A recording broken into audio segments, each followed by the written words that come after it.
Yes, hallelujah. Hallelujah. Hallelujah. Hallelujah. Imana yacu ishimwe cyane. Praise God. Turabakiriye mwese muri iri teraniro ry'uyu mugoroba. We welcome all of you in this evening service. Kandi turazi neza yuko tugiye kugirirwa ubuntu n'Imana. And we know that we're going to be done good too. Ni umugoroba udasanzwe. It's a special evening. Ni umugoroba w'igitangaza. It's an evening of miracles. Ni umugoroba wo kubona ubwiza bw'Imana. It's an evening to see the Ni goodness of umugoroba God. utazongera kugaruka It's an ukundi. evening that will never come again. Tuguhaye ikaze wowe ugiriye We ubuntu. welcome you that has Wowe had this grace kudukurikirana. that is following us. No kubana natwe muri aya And materaniro. even being with us in this Imana service. yacu ishimwe cyane. Praise God. Hallelujah. Hallelujah. Ndabizi neza I know that ubuzima bwawe that your life ntabwo buri busigare uko bwari will not bumeze. stay the same way that it Ndabizi was. neza I know well yuko tugiye that kugendererwa we're going to be visited n'Imana by muri God uyu mugoroba. in this evening. Ndabizi neza I know well ntabwo Imana yaduteranyiriza ubusa. that God cannot gather us for Ntabwo no Imana reason. yateranyiriza ubwoko bwayo ubusa. God cannot gather his people for no Ahubwo reason. hari icyo So there's something. icyo Imana yagambiriye. There's something God is planning. Hallelujah. Hallelujah. Reka dusenge. Let us pray. Mana turagushimiye. Lord, we thank you. Data tuguhaye icyubahiro. Father, Lord, we thank Uri you in Imana the name of ikomeye. Jesus. You're a good Uri God. Imana ihambaye. You're almighty. Urera. You're glorified. Urakiranuka. Uri mwiza Yesu. Mana turakwinginze. Reka uyu mugoroba mwami. Data duhure nawe. Reka uyu mugoroba habeho kugenderwa kudasanzwe. Reka uyu mugoroba habeho ubwiza bwawe. Reka uyu mugoroba mwami. Data ugira umuntu uvugana nawe. Reka uyu mugoroba mwami ugira umuntu uhura nawe. Reka uyu mugoroba habeho imbaraga zimanukira mu ijambo ryawe kugira ngo Uwiteka buri muntu wese uri bwumve rino jambo ubuzima bwe nibusigara uko bwari bumeze. Turakwinginze Uwiteka Mwuka wera ngwino uganze. Mwuka wera ngwino uyobore. Ngwino uvugane n'ubuzima bwacu. Ngwino ukora imirimo ikomeye mu izina rya Yesu. Mana nyiringabo nsengeye umwuka wacu.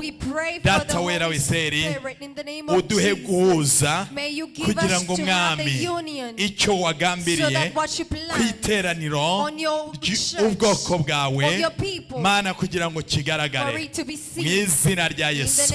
Urakoze byiringiro bizima. Urakoze kuko ugiye kuvugana natwe.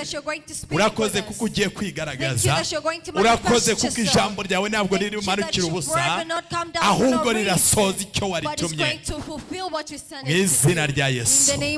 Icyubahiro ni icyawe uyu munsi n'iteka ryose. Amen. Imana yacu ishimwe cyane. Ni umugoroba utazongera kugaruka ukundi. Tubahaye ikaze rero mwe mwamaze kugera mu iteraniro namwe mudukurikiye online. Reka tubane. Ndagira ngo ngubwire ngo dufatanye kugira ngo tuvuge ubutumwa twese. Birashoboka yuko umaze kwiconnectinga. Birashoboka yuko umaze kugera muri iri teraniro. Uri online cyangwa uri muri iri teraniro. Ndagusaba kugira ngo ufate iyo linki uyisharinge kuri mugenzi wawe. Online church. Dufatanye kugira ngo dutware ubutumwa bwiza. Kuko ndabizi neza ni umugoroba Imana igiye kubikora ibintu bidasanzwe. Ni umugoroba Imana igiye kurema ibitangaza. Ni umugoroba Imana igiye kuba yimura abantu. Ni umugoroba Imana igiye kubishyiraho inzira mu buzima. Ni umugoroba wo gukira kw'indwara. Ni umugoroba wo guhinduka uwari usuzuguritse abo wubashwe. Ni umugoroba uwari ufite izina risuzuguritse ariko uyu mugoroba uri muri iri teraniro uzadukurikirana ikindi gihe izina ryawe rirahinduka. Haleluya. Imana yacu ishimwe cyane. Birashoboka yuko wabonaga yuko nta nzira that you were seeing no way. birashoboka It's possible yuko wabonaga that you were seeing bidashoboka that it was ariko ndagira ngo impossible. nkubwire ngo But I want to tell uyu you mugoroba that this evening, ibidashoboka the impossible biraba bishoboka will be possible. uyu mugoroba This evening, Imana irabirema God is going to be ibintu bishya mu creating buzima new bwawe. things in your life. Haleluya. Hallelujah. Imana yacu ishimwe cyane. Praise God. ndagira ngo dusome twihuse mu gitabo cya Mariko. I want us to read in Mark. Haleluya. Hallelujah, ndumva hallelujah. hari ubuntu I bw'Imana. feel the grace of God. ndumva hari ukugenderwa I feel the kw'Imana. visitation of God. ndumva hari ugukora I feel the kw'Imana. works of God. Imana yacu ishimwe Praise cyane. God. Mariko ibice 32 ibice 4 ku murongo wa 37. Mark chapter 4 verse 37. turageza ku murongo 41. We reach to 41. Mariko ibice 4 ku murongo wa 37 tugeze kuri 41. Mark chapter 4 verse 37 till 41. ndagira ngo nkubwire ngo umugisha wawe I want to tell you that your blessing uri hakurya y'umuyaga. is past that wind. umugisha wawe Your blessing uri hakurya y'umuyaga. is further from the wind. Imana yacu ishimwe Praise cyane. God. Jambo ry'Imana tubwira muri Mariko ibice 4 ku murongo 37 kugeza kuri 41 haranditse ngo nuko ishuheri y'umuyaga iraza umuraba wisuka mu bwato bigeza aho bwenda kurengerwa yarasinziriye aryamye ibwerekeza yiseguye umusego baramukangura baramubaza bati mwigisha n'ubyitayeho ko tugiye gupfa. akangutse acyaha umuyaga abwira inyanja iti ceceka utuze. umuyaga uratuza inyanja iratungana rwose. arababaza ati niki kibateye ubwoba nimurizera? baratinya cyane baravugana bati mbega uyu ni muntu ki umuntu umuyaga n'inyanja bimwumvira. Amen. Hallelujah. It says, suddenly a strong wind blew up, and the waves began to spill over into the boat, so that it was about to fill the water. Jesus was in the back of the boat, sleeping with his head on the pillow. The disciples woke him up and said, Teacher, don't you care that we're about to die? Jesus stood up and commanded the wind, Be quiet. And he said to the waves, Be still. The wind died down, and there was a great calm. Then Jesus said to his disciples, Why are you frightened? Have you no faith? But they were terribly afraid and said to one another, Hallelujah. Who is this man that even the wind and the waves obey him? Hallelujah. Imana yacu ishimwe cyane. Praise God. tubonye urugendo We saw the journey Yesu yakoranye n'abigishwa that mu Jesus nyanja. had with his disciples in the sea. Imana yacu ishimwe Praise cyane. God. tubonye urugendo We saw the journey Yesu ari kumwe n'abigishwa bari mu bwato. when Jesus was with his disciples. nawe nakubwiye ngo I told you umugisha that wawe your blessing uri hakurya y'umuyaga. is beyond that wind. Imana yacu ishimwe Praise cyane. God. uru rugendo abigishwa bari kumwe na Yesu mu bwato When the disciples were with Jesus in the boat, rumeze nk'urugendo rwacu rwa buri munsi muri iyi si. it's like our everyday life journey. ni urugendo rw'umukristo muri iyi si. It's a journey of every Christian in this world. ni urugendo nawe uyu munsi urimo. It's a journey that you're also taking. Imana yacu ishimwe Praise cyane. God. ishuheri The strong wind, ishuheri rigereranywa n'ibibazo. the strong wind is compared to troubles. rigereranywa nk'ibibazo duhura nabyo mu buzima. It's compared to the troubles we meet in our everyday. ishuheri birashoboka yuko urivuyemo. It's possible that you're coming from that wind. ishuheri birashoboka yuko urimo It's kurijyamo. possible that you're heading towards ishuheri it. birashoboka yuko ejo uzarijyamo. It's possible that you go there ariko ndagira tomorrow. ngo nkubwire ngo iyo ishuheri rikuzeho bigenza gute. But I want to ask you what you do when that strong wind comes ishuheri iyo to you. rize mu buzima bwawe urimo urakora iki? What do you do when the strong wind comes towards ahari you? birashoboka yuko uwo muyaga urimo. Maybe it's possible that you're still in that wind. birashoboka yuko uwo muyaga w'ubuzima ejo uzaba urimo. Maybe you're going to be in that strong wind birashoboka yuko uwo tomorrow. muyaga w'ubuzima uwuvuyemo. It's possible that you're coming out of that strong cyangwa wind. n'umwaka utaha uwo muyaga uzaba urimo. Maybe you'll still be in that wind next year. ariko ndimo ndavugana n'abandi bari mu muyaga uyu munsi. But I'm speaking to those people that were still in the wind. ndavugana n'abantu bari mu bwato bari muri uru rugendo ariko babona ishuheri ribaye ryinshi. I'm speaking to the people in this boat of life but have seen many trials and urimo troubles. urabyitwaramo gute? Well, how are you behaving in ni hehe that? urimo gushakira igisubizo? Where are you finding your answer? ariko ijambo ry'Imana riratubwira muri Zaburi ya 91 But the word of God tells us in Psalms 91 nguba mu gicucu cy'ishobora that the one byose that stays under the protection of God azahama mu gicucu cy'ishobora will byose. forever stay in the secrecy of the uba mu Almighty. bwihisho bw'isumba The one that byose stays under the protection of the azahama mu Almighty gicucu cy'ishobora will forever byose. stay in the secrecy of the Almighty. ishuheri ry'umuyaga The strong wind ni ubuzima tunyuramo, is the life we go ni through. ibigeragezo. Is the trial. birashoboka yuko ari ibigeragezo It's by'uburwayi, possible there's a trial of birashoboka yuko ari sickness. ibigeragezo by'ubukode, It might be the trials of the rent. birashoboka yuko ari ubuzima uyu munsi ikigeragezo urimo guhura It's nacyo. possible that it's a trial meeting today. ariko uyu mugoroba nagira ngo ubwire ngo But I want to tell you this hari evening, Imana ishobora byose, there is a God that is almighty. hari Yesu cyaha ishuheri, There is Jesus that hari can Yesu stop the wind. ucecekesha umuyaga. There is Jesus that can stop uyu the wind. mugoroba ari muri iri And teraniro, this evening he's in this uyu God. mugoroba yakuntumyeho. This evening he has sent me to you. urugamba ntabwo ari urwawe, The battle is not yours. ndagira ngo ubwire ngo unege amatwi. I want to tell you and listen urugamba ntabwo ari to me. urwawe, The battle is not yours to ndagira fight. ngo ubwire ngo wiringire Imana ishobora I want you byose. to put your hope in ndagira God. ngo ubwire ngo amaso yawe yakure ku I bantu, want you to move your eyes from people. ndagira ngo ubwire ibyo wari wishingikirizaho byose ubikureho I amaso, want you to let go of what you were ndagira ngo expecting. ubwire ngo usigarane na Yesu. I want you to stay with only Jesus. Imana yacu ishimwe Praise cyane, God. haleluya. Hallelujah. Imana yacu Our God ni Imana ishobora is byose. an almighty God. Yesu Jesus, iyo when we tumuhamagaye, call upon him, iyo when we tumuhamagaye call upon uyu him, mugoroba this evening, turamuhamagara, we're going to call kandi him. nagira ngo ubwire And I ngo want to tell you uyu mugoroba that this evening aracyaha uwo is muyaga, going to stop uyo that muyaga wari urimo kunyuramo. that wind that you were going through.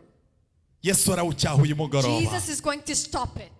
ngo abantu barabazanya, And then people asked one another, ngo barabaza ngo and they asked, ni muntu ki, who is this ni muntu ki person? ucyaha umuyaga, Who is this person that ni even muntu the ki wind inyanja ishobora obey? kumvira. Who is this person that the wind Imana and the yacu sea ishimwe can cyane. obey? Praise God. ndagira ngo ubwire I ngo want to tell you, hari ibyo urimo uvuga yuko bidashoboka, there's something you're saying that it's hari ibyo urimo impossible. kubona yuko There bitakunda, are things you believe cannot go ariko through. uyu mugoroba But this evening, hari umugabo there's a man ucyaha umuyaga, that can stop the hari wind. umugabo There's a man uvugana that n'inyanja, can speak to the sea. yarangiza igatuza, And then it gets calm. yarangiza And igatuza. then it gets calm. uwo mugabo And that nta man wundi ndimo is no kubwira, other ni Yesu Kristo w'i that is Nazareti. Jesus Christ of Imana Nazareth. yacu ishimwe cyane, May God be ntabwo praised. akangwa n'uko ibintu bimeze He's nabi, not frightened by things ntabwo getting akangwa yuko bad. ari ibintu bimeze He's not igihe, discouraged by the ntabwo longevity akangwa of yuko byananiye things. abakomeye, He doesn't care about the ntabwo people that akangwa have yuko purpose. byananiye He igihugu, does not care that the country cannot Oh, do yeah. anything about it. No. ntabwo bishoboka. It's impossible. Imana yacu ishimwe cyane. Praise God. ageze i Betaniya, When he reached in Bethania, barangije ngo baramubwira ngo mwigisha, and then they told him, teacher. ngo aranuka, And then he got frustrated. ngo aranuka. He's smelly. ubwo bamubwiraga Lazaro They were telling him about wari umaze iminsi Lazarus. atari ari mu That gituro, has spent three days in the tomb. baramubwira ngo aranuka. And then they said he's smelly. ndagira ngo ubwire mvugane nawe, They want to talk to you. nubwo ubona binutse, Even though you're finding it nubwo ubona smelly. yuko Even byapfuye, though you're seeing it nubwo rotten. wabikuye mu bitekerezo Even byawe, though you're in your own nubwo thoughts. wabikuye mu buzima bwawe, Even though you're overthinking ariko in your Yesu life. But ntabwo Jesus akangwa n'iyo byanutse, is not discouraged by the ntabwo smelling. akangwa yuko byapfuye. Jesus does not care about the rottenness. umva ngubwire, Let me tell you. Yesu Kristo Jesus Christ, uko yari ari however he n'uyu was, munsi, this is the same niko ari. way that he still wikangwa is. n'uko binutse, Do not be discouraged that it's wikangwa n'uko Do bidashoboka. not be discouraged that it's impossible. umva ngubwire, Let me tell you. uyu mugoroba This evening, sabuga kwizera kwawe, elevate your faith. zamure kwizera kwawe. Elevate your faith. Yesu ari hano uyu mugoroba, joro Jesus is here this kandi evening. ikiganza cye And his hand kiraba gikora ibimenyetso will be n'ibitangaza performing miracles and gukora wonders. kw'Imana kuri muri iri The teraniro works of God is among us. ushobora kuba uri muri iri You teraniro might be in this ushobora kuba service. udukurikiranye You might be following ariko us. nagira ngo nkubwire ngo But I want to tell you iyo shuheri ufite mu buzima that bwawe that strong wind in your life ntabwo ari iyo kukwica is not going to kill you. ntabwo ari iyo kukwica It's not going to kill you. ahubwo ni ukugira ngo But it's there ni ukugira ngo imbaraga z'Imana for the power of ni God, ukugira ngo ibimenyetso by'Imana for the signs of ni God, ukugira ngo icyubahiro it's cy'Imana for the respect of God, ni ukugira ngo icyubahiro it's for the cy'Imana honor of God kugira ngo kigaragare. to be seen. Imana yacu ishimwe cyane. Praise God. Imana yacu Praise God. Our God igaragarira mu is bitangaza. seen in miracles. Mu kanya turaba dusenga In a few minutes we'll be praying. ariko nagira ngo nkubwire ngo But I want to tell you hakurya y'umuyaga that beyond that strong hakurya wind, y'inyanja further from that sea, hakurya y'ubwo buzima urimo next to kunyuramo that life you're going hakurya through, y'icyo kigeragezo next to that trial that hakurya you're y'urimo going kubona byananiranye next to those things you see that are impossible, hari umugisha wawe there is your blessing. hari ukuzavuga imirimo There y'Imana is the testifying hari about the works of ukuzavuga God. gukomera There is kw'Imana speaking about the hari power of God. ukuzahamya imirimo There is y'Imana testifying about the works of God. ntucogore Do not give up. ntucike Do intege not be weak. ntubivemo Do not get out komera of ku it. Mana Be strong to shikama ku God. Mana Stay to senga God. Pray shaka Imana and seek Imana God. yacu ishimwe cyane Praise God. hakurya y'inyanja Father, from the sea, hari ibihamya bifatika there is great testimonies. hakurya ya Goliyati Beyond that Goliath uhagaze mu marembo that yawe is standing in your gates, hari amashimwe there's thanksgiving. hakurya y'inyanja Further from that sea, hari indirimbo there's a song y'amashimwe of thanksgiving. hakurya y'icyo Further kigeragezo from that trial, hari ukuzahamya imirimo there is a y'Imana testifying about the works of hakurya God. y'ubuzima urimo kunyuramo Further uyu from that munsi life you're going through today, hari ukugaragara there is a kw'Imana manifestation of God. hari ukugaragara kw'Imana mu buzima There's a bwawe manifestation of God in your nubwo ubona life. ubuzima bukomeye In though that life is hard, nubwo ubona yuko urimo kunyura mu ishuheri even though rikomeye you see a life going through that strong wind, Yesu ari iruhande rwawe Jesus is next to you. Yesu ari iruhande rwawe Jesus is next to uyu you. mugoroba arakubwira ngo This evening is telling you, komera be strong. shikama Stay ndi strong. kumwe nawe I'm with you. I'm nzakurwanirira going to fight for you. nzaringaniza ahataringaniye I'll balance wherever is unbalanced. nzakugirira neza I'll do good to you. nzagutunganyiriza ameza imbere I'll y'abanzi put bawe tables before your enemies. nzaguhindura ubwoko I'm going bukomeye to turn you into my great nation. nzaguhindura ishanga I'll rikomeye turn you into my great nation. nkuzi ukiri insoro mu nda ya I knew you myoko before you were formed in your mother's womb.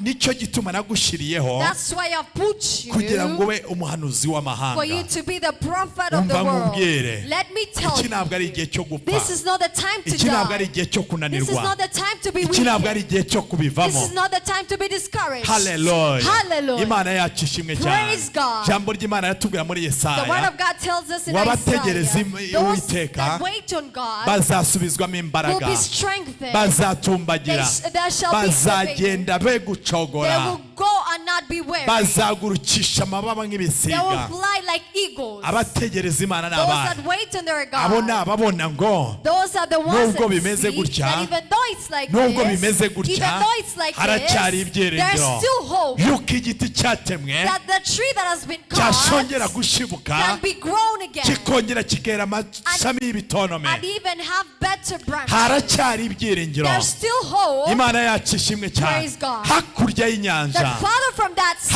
hakurya ya Yorodani next to that Goliath of hakurya ya Jordan, Yeriko next to that Jericho, hakurya y'uburwayi further from that sickness, hari amashimwe there's thanksgiving, hari umugisha there's wawe a blessing. icyo usabwa ni iki What you're only required to do ntubivemo is to not give up. shikama Stay strong. shaka imana Be firm and seek senga God. Pray. tumbira imana So look to shikama God. Strong, iyo be strong. nzira That way, ubwo buzima that life, hari ababunyuzemo there are people that pass through niko that. imana niko ijambo ry'imana That's what ritubwira the word of God abaheburayo tells igice us. cya 11 Hebrews chapter 11 haravuga ngo ubwo tugoswe n'igicu says, cy'abahamya now that we're surrounded by the clouds, igicu cy'abahamya with the clouds of the testifiers, ndagira ngo ubwire ngo hari igicu cy'abahamya I want to tell you Hari that urwo there's, rugendo, now there's that journey, urwo rugendo that journey, hari there abarunyuzemo are people that pass nkunda through umugabo that. witwa Yobo I love another man called Job. Job ibintu bimushiraho, Job, everything that he owned went uburwayi and buramusanga, the sickness came abana unto him, bamushiraho, and the children were all inshuti fading, zimushiraho, and all the friends were all ariko fading. yagumanye ikintu But kimwe, he only left with one yagumanye thing. Imana, He was kwizera Imana, left with the faith of God. agumana He gukiranuka. was left with the righteousness. Arangije yandika mu bice 14, And then he wrote in chapter aravuga ngo 14 icyo nzi kiri kimwe, and said, what I know ngo umurengezi well wanjye ariho, is that my kandi rescuer is nzamurebesha alive. amaso. And I'm going to see Umva with my own nkubwire, eyes. Let me tell iyo you, shuheri urimo kubona that strong wind you're ntabwo ariyo seeing is kukwica, not going to uko kill byaba you. bimeze kose, However it may uko be, kugeragezwa urimo gucamo, the trials you're going umurengezi through, wawe your rescuer arahari, is ni here. muzima, He's alive. azagaragara He's going to mu be buzima seen bwawe, in your life. azagaragara You'll be manifested. igihe kimwe, One time, uzabihamya. you're going to testify. Arangije Yobu And then Job, igihe kimwe, one time, arangije aravuga ngo and then he says, nzi yuko ushobora I byose, know that you're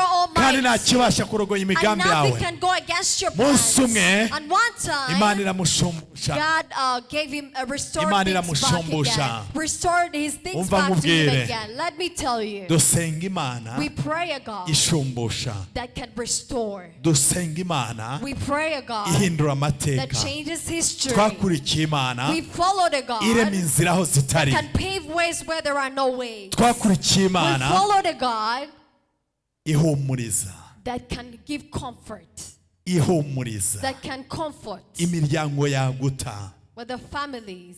imiryango yagusiga, The families can leave you. abakomeye The bakuvaho, great people can leave you. abavandimwe Your bakureka. siblings can leave you. Ariko nagira ngo nkubwire ngo But I want to tell you Imana ntabwo that yagusiga. God can never leave you. Hari ijambo ry'Imana There's a rivuga word ngo of God. ngo Aburahamu nubwo atatuzi, It says, Abraham, even though you don't know Yakobo us, natumenye, Jacob doesn't know ngo ariko us, uwaturemye we, but the one that created us, Uwaturemye, the one that created Yesu us, Kristo, our uwo creator, wagupfiriye, Jesus that died for you, arakuzi, knows you. He arakuzi, knows you. azi ubuzima urimo He knows the gucamo, life you're going azi through. ubuzima urimo He kunyuramo knows uyu the life munsi. you're going through today. Wikangwa n'ibihe uko byaba So do bimeze, not be discouraged by the ni time. igihe gusa, It's just a time. ni igihe It's gusa, just a ni time. igihe It's gusa, just a season. kugira ngo hakurya, So that Father, hakurya y'inyanja, or beyond that hakurya sea, y'ishuheri, or beyond that strong wind, uzafata iminyago for yawe, you to reach to your blessing. uzafata iminyago For yawe, you to reach to what has been kept for you. bazakumenya They're going to know you. yuko ari wowe, That is you. wowe wasengaga, That you're the one that was praying. wowe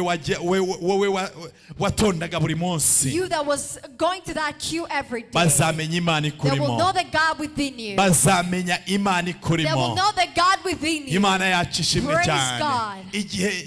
Igihe ubwoko bw'Imana, When the people of God, Abisirayeli the Israelites, bari mu nzira berekeza i were on Kanani, the journey to hari Canaan, amahanga menshi yari abategeye mu the nzira, great nations were waiting there hari in the way. Abaheta, Abavivi n'Abafilisitiya There was bose, the Philistines and the Tel Avivians. ariko ngo But when they heard, bumvise imirimo when they y'Imana, heard about the works of God, bumvise imirimo y'Imana when they heard yakoze, about the works of God He has bumvise Imana done, when yatandukanyije He heard the inyanja, God that split the sea into two, ngo bashe ubwoba, they felt frightened. baravuga ngo ese ubwo ni bwoko ki, They said, who is that kind of ubwo ni person? bwoko ki, What kind of nation is bufite Imana that? imeze That gutyo, have such kind of God. bufite Imana That imeze have such a gutyo. kind of Umva God. nkubwire, Let me tell you, igihe kirageze the time has come kugira ngo abasenga, for those that pray, abasenga for those that pray, basenga data mukuri that pray truthfully to no mu God mwuka, in spirit, kugira ngo Imana yabo so igaragare. that their God be seen. Igihe kirageze That time was kugira reached, ngo so that icyubahiro cy'Imana the kigaragare, glory of God be seen, kigaragare mu bana be b'Imana. seen in His children. Imana yacu ishimwe Praise cyane. God. Abantu b'iki gihe The people of nowadays, bemezwa n'ibihamya. they accept from the testimonies. Umva nkubwire, Let me tell you, Imana ikuremera igihamya may God give you a testimony kizahamya abanzi that bawe, will make your enemies accept, kizahamya that abadasenga, will make those that do not believe kizahamya accept. abatazi Imana, There will be a testimony to those that do not bakurikira believe Imana in yawe, God, to follow your bashaka Imana God, yawe. to seek your God. Tugiye gusoza muri Luka 18. We're going to end in Luke chapter 18. Hallelujah. Hallelujah. Luka Luke chapter 18. 18:27. Chapter 18 verse 27. Turasoma akarongo kamwe gusa. It's only one verse. aravuga ngo arabasubiza ati ibidashobokera abantu bishobokera Imana. And Jesus answered to them, what is humanly impossible is possible to God. Imana yacu ishimwe cyane. Praise God. Ngo ibidashobokera abana So b'abantu what is humanly impossible bishobokera Imana. is possible to God. Hallelujah. Hallelujah. Birashoboka yuko uyu mugoroba It's possible that this evening hari ibyo washizeho akadomo. there are things you've put a dot on. Wavuze yuko You bidashoboka. say that it's not possible. Imbaraga zawe ni ukuri ntabwo bishoboye. That you're not able to do it in your ability. Hari ibyo dushoboye. There are things we're able to. Hari ibyo ushoboye mu buzima There are bwawe. things you're able to do in your life. Hari n'ibyo abantu bashoboye. But there are things others can.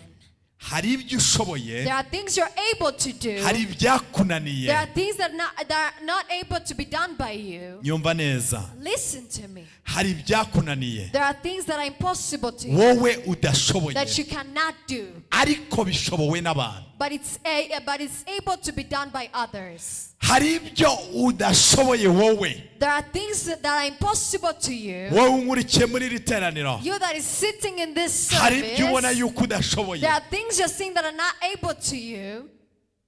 Ariko bishobokera abana b'abantu. But that is able to be done by others.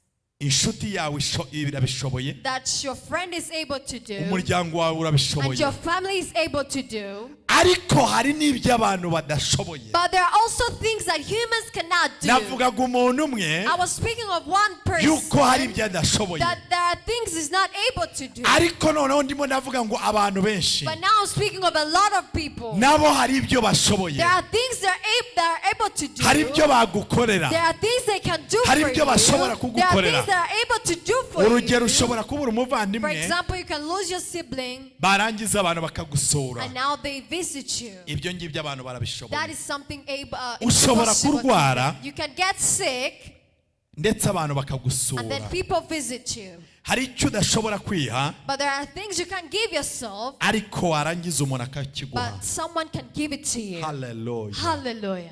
Hallelujah. Hallelujah. Ariko hari ibyo abantu badashoboye. But there are things that are impossible to Ibyo humans, ngibyo abantu badashoboye. and those things they cannot Ibyo ni byo do, Imana ishoboye. that is what God is able Bibiliya to do. tubwiye The ngo Bible just told us ibidashobokera abana that b'abantu what is humanly imbere y'Imana impossible is birashoboka. possible for God. Imana yacu ishimwe cyane. Praise God. Hari aho abana b'abantu bagarukira. There's somewhere that people can Hari limit ubwenge bw'abantu aho themselves. bugarukira. That's where the wisdom of people Hari limits imbaraga z'abantu aho themselves. zigarukira. That's where the power of people is Hari aho limited. tekinoloji igarukira. That's where technology is Hari limited. ubuvuzi aho bugarukira. But there's where medical assistance is Hari aho limited. amafaranga agarukira. That's where money is limited. Hari aho abakomeye There's bagarukira. a limit for prominent Aho people. ngaho bagarukira. But where they are limited, n'Imana yacu is where itangirira. our God starts Ntabwo urimo from. kunyumva. Hallelujah. Ibyananiye abana What is b'abantu impossible to uyu humans mugoroba this nibyo evening, Imana igiye gukora. that is what God is going to Ibidashobokera do. abana What b'abantu. is humanly Ibyo ngibyo impossible, byakunaniye. that is Ibyo ngibyo impossible to washyizeho you. akadomo. That you put a Ibyo dot bakubwiye on. yuko Those bidashoboka. that they've told you that Uyu it's mugoroba impossible, this nibyo Imana evening, igiye gukora. that's what God is going to do.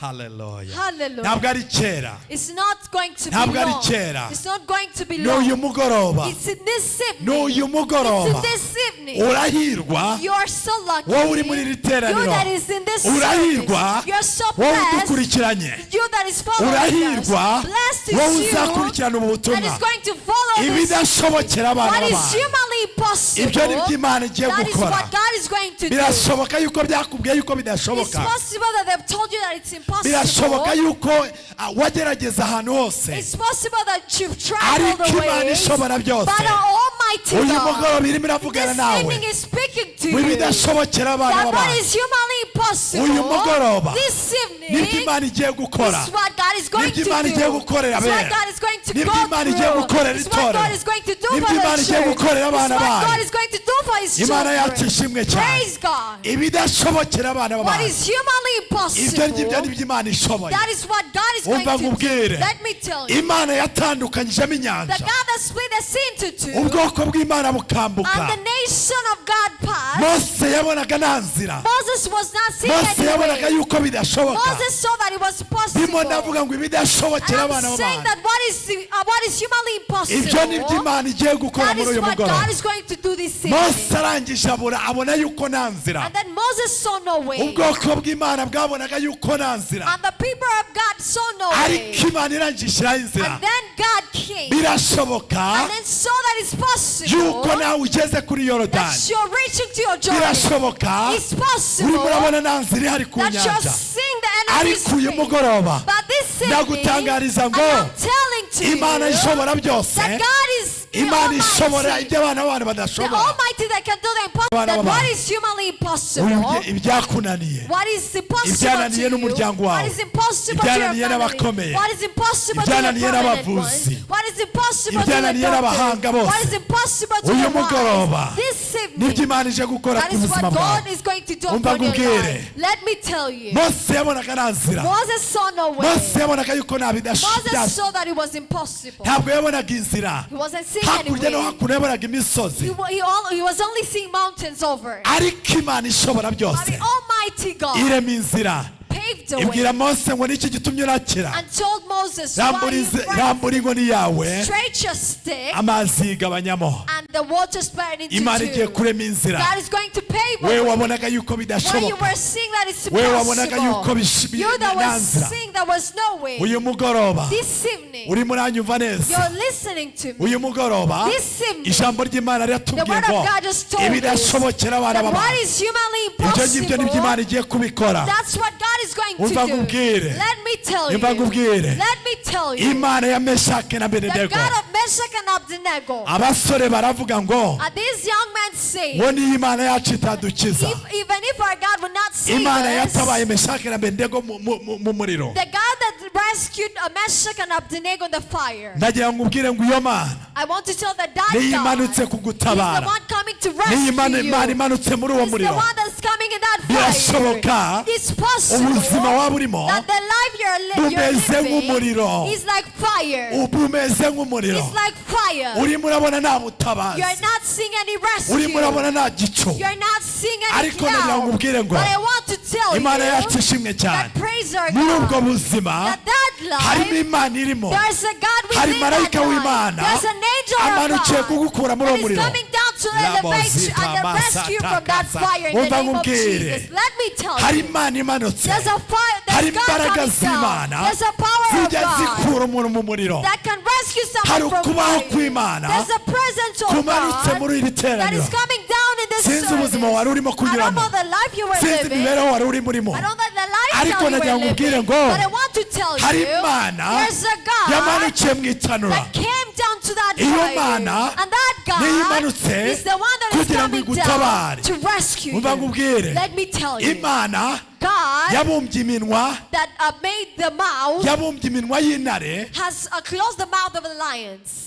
igihe Daniyeli When Daniel bamusunikaga mu rwobo rw'intare. was thrown into the pit full of lions, Imana ikabumba iminwa and then y'intare. God closed the mouths of the lions. Umva nkubwire. Let me tell you, Birashoboka it's possible yuko hari ibikwasamiye. that there are things that are Birashoboka entering at you. It's possible yuko ubona yuko kuramuka kwari ikibazo. that you're thinking that you're not going to live for Birashoboka another day. It's possible urimo urabona that you're seeing hari ubuzima bukwasamiye. that there's life Hari about to ibigeragezo swallow you. bikwasamiye. There are trials about Hari to intare swallow you. ziguteye ubwoba. There are the trials that are going Umva to swallow nkubwire. you. But let me tell Hari you, Imana there's a God ikibasha that is able kubumba to close iminwa the y'intare mouths of the mu izina rya lions Yesu. in the name of Jesus. Ibidashobokera abana b'abantu. What is humanly Ku Mana impossible birashoboka. is possible for Wikangwa God. n'ubuzima waba Do urimo. not be discouraged by Uyu the life you're mugoroba living. This ni evening umugoroba is an w'igitangaza. evening of miracles. Ni umugoroba It's an w'igitangaza evening of a miracle ku buzima bwawe, upon your ku life, mibereho yawe. upon your lifestyle. Haleluya. Hallelujah. Birashoboka It's possible ubuzima wari urimo that the life you were living ari ubuzima buteye ubwoba. is a life that's Ariko nagira ngo terrifying. nkubwire ngo But I want to tell you hakurya y'inyanja, that beyond that hakurya sea, y'ishuheri, beyond that struggle, hakurya y'ibigeragezo, beyond that hakurya trial, y'ubuzima, beyond that life, ibidashobokera abana what b'abantu. is humanly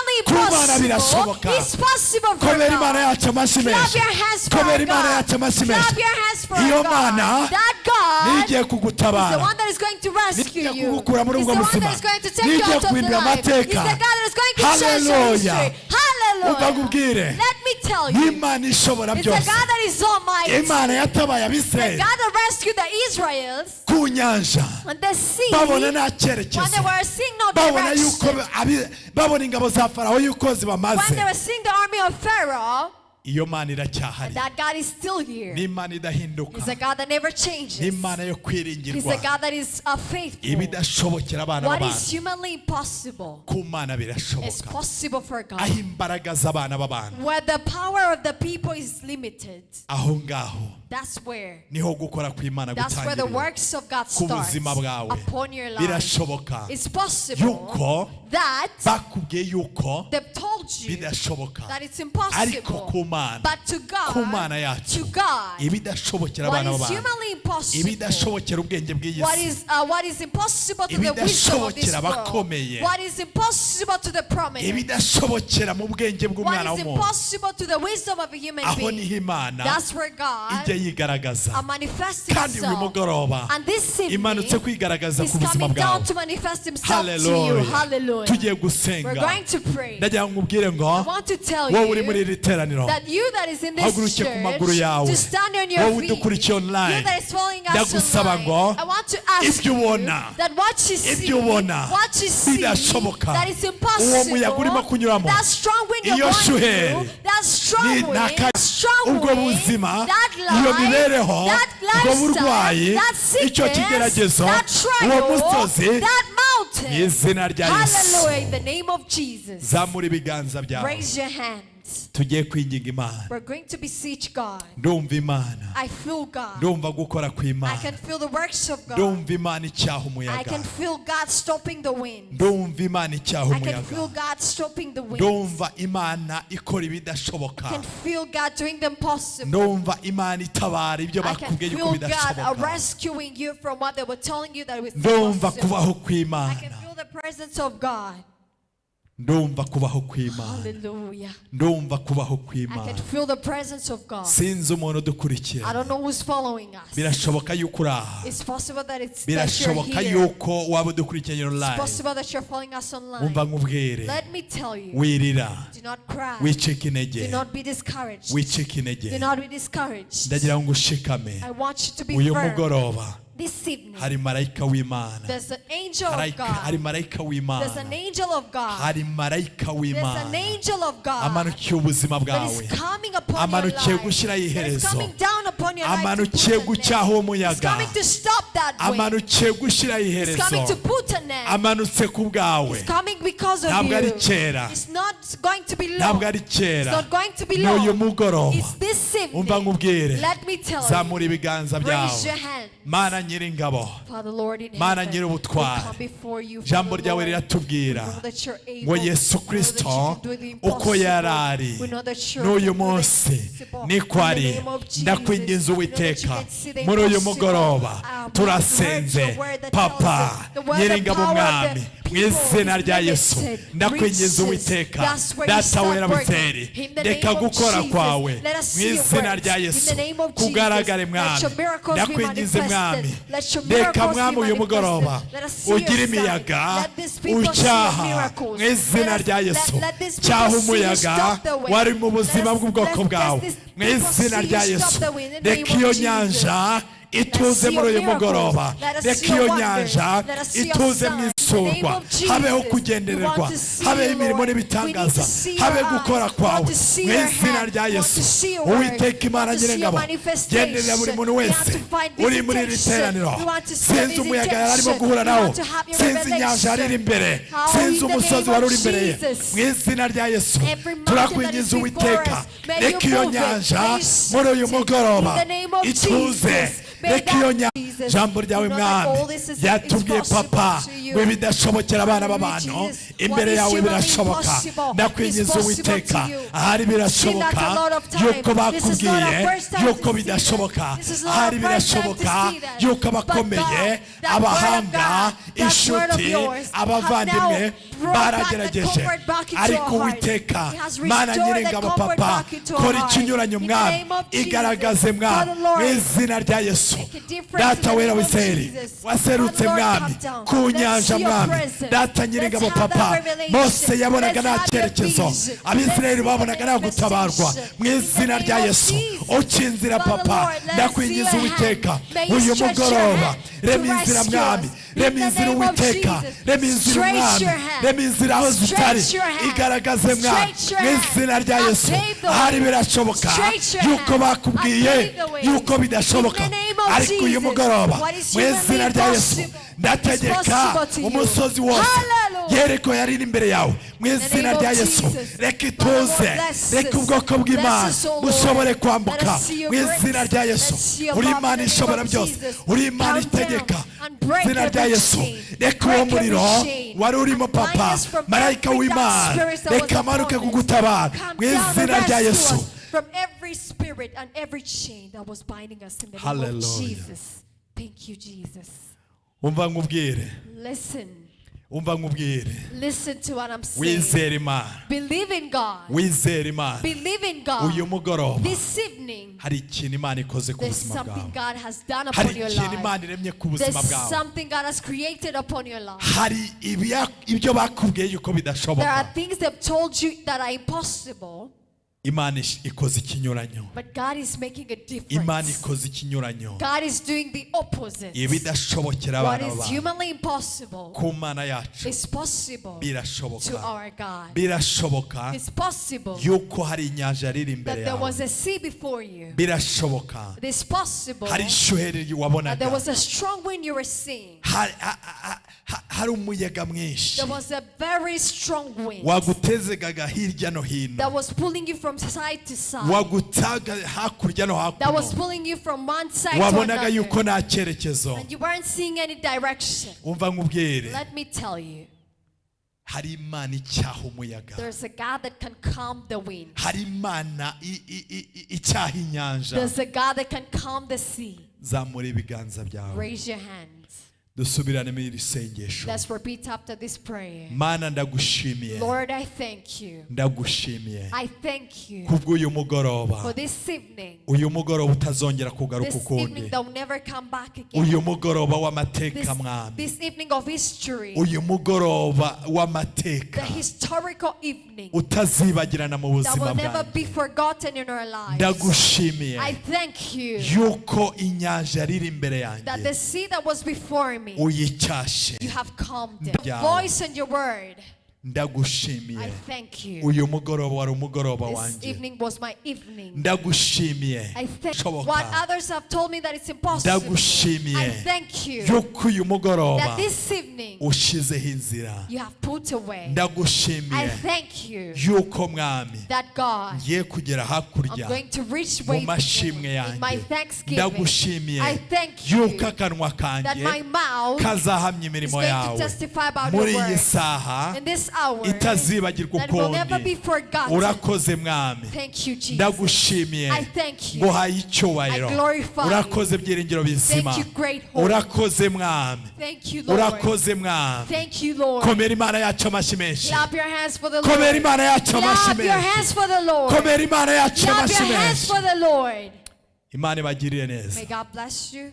Imana ibagirire May neza. God bless you. Wizere Imana Believe in God kandi ushikame and stay firm kandi ukomere. and be strong. Imana yacu niyo God kwizerwa. is faithful. Imana yacu niyo Our kwiringirwa. God is faithful. Dufite ibihamya. We have the testimonies. Dufite ibihamya. We have testimonies. Twarayibonye. We have seen Him. Imana ibagirire In neza. the name of Jesus, may God do good Kubaho to you. kw'Imana kube ku May buzima the bwawe. presence of God be in your Amahoro lives. y'Imana abe May the namwe. peace of God be with you. Mugendane n'Imana. May you walk with Nawe God. wari udukurikiranye You that was following us. online cyacu Imana ibahe umugisha. Online church, may God bless you. Twongeye kubakumbuza We welcome you again. ejo We invite you nk'aya tomorrow. masaha Like this time, tuzaba turi mu isaha we'll be in our y'igitangaza. miracle hour as usual. Kandi twongeye kubakumbuza And we invite you again ku munsi wa kabiri. to the second day. Ku munsi wa To the kabiri second day, abamama bose where all women abamama We're all bose women. ni umunsi udasanzwe It's a very special ni day. umunsi Imana yabaremeye It's a day that God has ni made for them. umunsi Imana yabatumyeho It's a day umuhanuzi that God has sent his prophets. ndagira ngo nkubwire I want to tell you mukobwa mutoya that young lady, wa mumama we you umunsi woman, wo kuwa kabiri that the second day of Tuesday, ntuzacikanywe n'uyu do not munsi miss on that day. Imana yatumye umuhanuzi wayo God kuri uyu has musozi sent his prophet on kandi this nagira ngo mountain. mbabwire ngo And I want to tell you, ntucikwe n'isaha ntucikwe na morning do glory not miss on the morning glory mu prayer kanya saa 11 zo mu gitondo at 5 in the morning. umukozi w'Imana araba ari hano The servant of God will be here. tegura umunsi wawe Prepare your day n'isengesho ritangirira in umunsi a prayer that starts the kugira ngo day. ushobore kurema umunsi For you wawe to look at your day kugira ngo ushobore kurema umunsi and wawe create your day. hari abakozi There b'Imana are servants of baba God bari that ahangaha are always here. birashoboka yuko utashobora kugera hano It's possible that you can't reach ariko here, ushobora gukurikira but you online can follow online. nta handi ni Living Word Church Kanombe You only search Living Word Church Kanombe. amahoro y'Imana abane May the namwe peace of God be with you. shalom Shalom, shalom.